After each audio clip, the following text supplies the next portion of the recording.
Kaleshwaram commission గడువు మరోసారి ప్రభుత్వం పొడిగించింది. దీనితో విచారణ ముగియలేదని తెలుస్తోంది. మరికొంతమందిని ఈ కేసులో విచారించే ఛాన్స్ కనిపిస్తోంది. ఇప్పటికే కాళేశ్వరానికి సంబంధించిన అధికారులను ప్రశ్నించిన ఘోష్ కమిషన్ కీలక ఆధారాలు రాబట్టింది. అయితే ఈ నెలలోనే నివేదిక ఇస్తారని ప్రచారం జరిగినా అనూహ్యంగా కమిషన్ గడువును పెంచుతూ సర్కార్ జీవో ఇచ్చింది. అయితే ఈ కేసులో మాజీ మంత్రి కేసీఆర్, హరీష్ ఈటెలను ప్రశ్నిస్తారనే చర్చ నడుస్తోంది. సమగ్రంగా విచారించిన తరువాత ప్రభుత్వానికి నివేదిక సమర్పించే ఛాన్స్ కనిపిస్తోంది. మరిన్ని డీటెయిల్స్ శ్రీశైలం అందిస్తారు. శ్రీశైలం, కాళేశ్వరం కమిషన్ గడువు పెంచడానికి గల కారణాలేంటి? పై ప్రభుత్వం అనూహ్యంగా నిర్ణయం తీసుకుంది.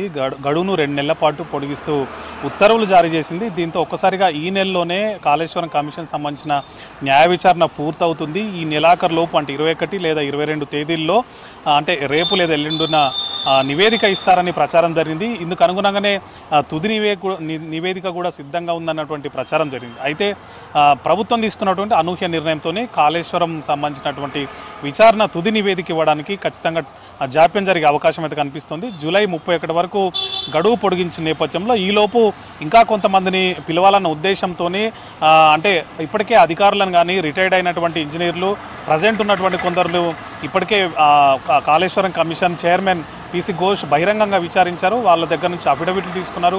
ఆ తర్వాత వాళ్ళని బహిరంగ విచారణకు పిలిచారు. దానికి దీనికి కంపేర్ చేశారు. వాళ్ళు చెప్పింది ఏంటి, అఫిడవిట్లో ఇచ్చింది ఏంటి, ఇవన్నీ చూశారు. ఆ తర్వాత ఒక దానికి సంబంధించి NDSAతో పాటు తర్వాత విజిలెన్స్, ఇతర కాగ్ నివేదిక, ఈ 3 నివేదికలను కూడా పరిశీలించారు. వాళ్ళ నుంచి తీసుకున్నటువంటి అఫిడవిట్లతో పాటు బహిరంగ విచారణలో చెప్పిన అంశాలు నోట్ చేసుకున్నారు.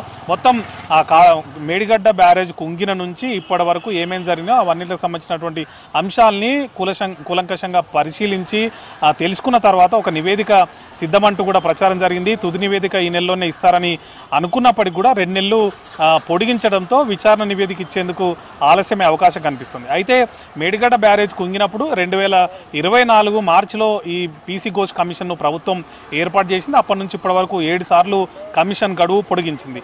అయితే ఇప్పుడు మరో 2 నెలలు పొడిగించడం వెనుకున్నటువంటి కారణం అయితే ఇంకా తెలియలేదు. కానీ కమిషన్ ఒక నిర్ణయానికి వచ్చినట్టు తెలుస్తోంది.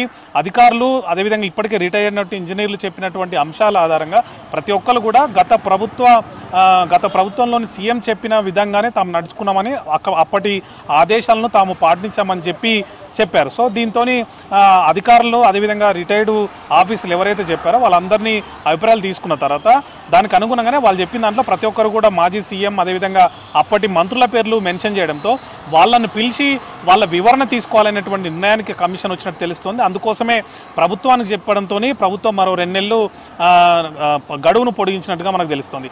కాళేశ్వరం కమిషన్లో అప్పటి సీఎం కేసీఆర్ అదేవిధంగా అప్పుడు మంత్రులుగా ఉన్నటువంటి హరీష్ రావు, ఈటల రాజేందర్లు వాళ్ళ పాత్ర ఉందని వాళ్ళ ఆదేశాలను తాము పాటించినట్లుగా ఇక్కడ ఉన్నటువంటి ఎవరైతే విచారణలో పాల్గొన్నారో వాళ్ళందరూ చెప్పడంతో వాళ్ళందరికీ అంటే బహిరంగ విచారణకని కాకుండా వాళ్ళ నుంచి ఒక అభిప్రాయం కానీ లేకపోతే వీళ్ళు ఎవరైతే ఏ అంశాలు చెప్పారో దాని మీద ఉన్నటువంటి అనుమానాలు నివృత్తి చేసుకునే విధంగా ఒక వివరణ కోరే అవకాశం కనిపిస్తోందని మనకు సమాచారం అందుతుంది. 1-2 రోజుల్లో దీనికి సంబంధించి వాళ్ళకు సమాచారం అందించే అవకాశం ఉంది. ఆ తర్వాత వాళ్ళు కమిషన్కి వచ్చి నేరుగా తమ వివరణిస్తారా లేకపోతే లిఖితపూర్వకంగా వివరణిస్తారా, ఒకవేళ కమిషన్ ఎట్లా కోరుతుంది, ఇక్కడ కమిషన్కి వచ్చి చెప్పాలని అడుగుతుందా లేకపోతే రిటర్న్గా ఇచ్చినా కూడా సరిపోతుంది అనే అంశం మీద కూడా ఒక డిపెండ్ అయి ఉంది. ఒకవేళ వాళ్ళని పిలిస్తే కనుక నెక్స్ట్ వచ్చే నెల మొదటి వారంలో వాళ్ళను పిలిచే అవకాశం కూడా కనిపిస్తున్నట్లు మనకు కమిషన్ నుంచి సమాచారం అందుతుంది.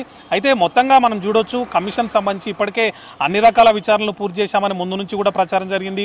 ఈ తుది నివేదిక కూడా దాదాపు సిద్ధమైంది. ఒక 400 పేజీలకు సంబంధించినటువంటి నివేదిక ఉంది. దాన్ని కొంచెం ఇంకా కుదించే అవకాశం ఉంది, లేకపోతే తుది మెరుగులు దిద్దుకుంటుందని చెప్పేటువంటి వార్తలు మనకు బయటకు వచ్చినాయి. అయితే ఒక్కసారిగా ప్రభుత్వం ఇట్లాంటి నిర్ణయం తీసుకోవడంతో ఎందుకోసం గడువు పొడిగించారనే అంశం మీద కూడా చర్చలు జరుగుతున్నాయి. చాలామంది మాట్లాడుకుంటున్నారు. అక్కడ ఇరిగేషన్ శాఖలు కూడా ఇది చర్చనీయాంశం అవుతుంది. ఇప్పటికే అక్కడ ఉన్నటువంటి గతంలో పనిచేసి రిటైర్ అయిన వాళ్ళు ప్రస్తుతం అదే శాఖలో పనిచేస్తున్న వాళ్ళు కూడా టెన్షన్ ఇప్పటికే ఉంది. అది మరో 2 నెలల పాటు ఉండాల్సినటువంటి అవకాశం ఏర్పడింది. ఇప్పటికే వాళ్ళంతా కూడా విచారణకు హాజరయ్యారు. తాము చెప్పాలనుకున్నంత కూడా చెప్పారు. అయినప్పటికీ కూడా మరో 2 నెలలు పొడిగించడంతో ఏం జరుగుతున్నటువంటి ఒక ఆందోళన మాత్రం కనిపిస్తోంది మనకి.